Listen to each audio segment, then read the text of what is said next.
Okay, some students said I should help them solve this problem.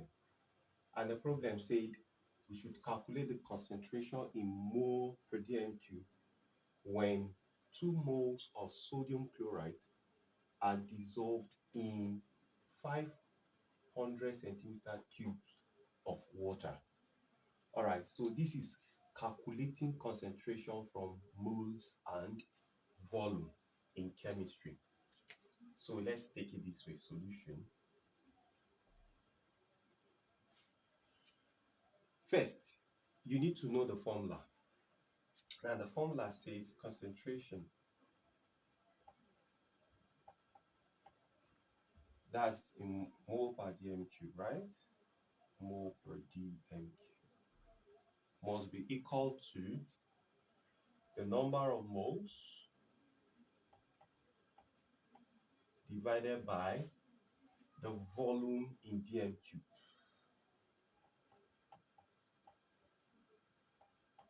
Volume in dm what? Cube. All right. Now, let's look at the question and get these values. First, let's look for the number of moles. The number of moles here we have 2, right?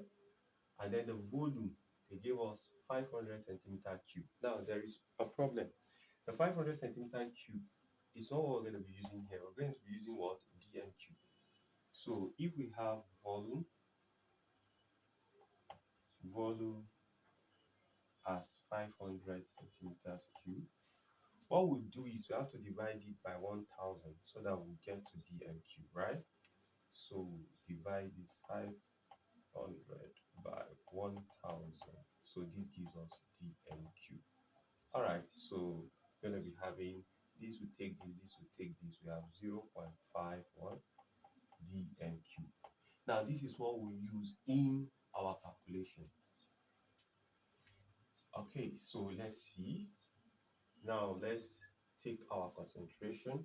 So I'll write concentration as conc, right, in mole per dm cube, and it's equal to the mole is 2, and then the volume is, remember this is moles, and then the volume is 0.5 dm cube, right? Okay, so let's divide.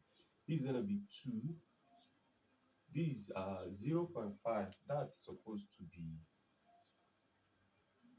when you divide something by half, right? It will be multiplied by 2. That's just the idea, right?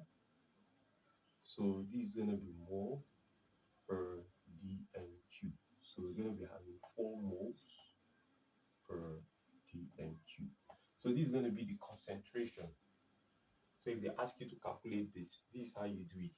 So point to note is that you must first of all convert the volume to dm cube. Don't leave it at cm cube. That's very important. Okay. So the next thing, put your formula. Concentration is mole divided by volume. So when you get this, you'll be able to solve any problem that comes by. All right, so I hope I'm able to help you with this question. If you have more, please drop them in the comment section. I'm here for you. Bye.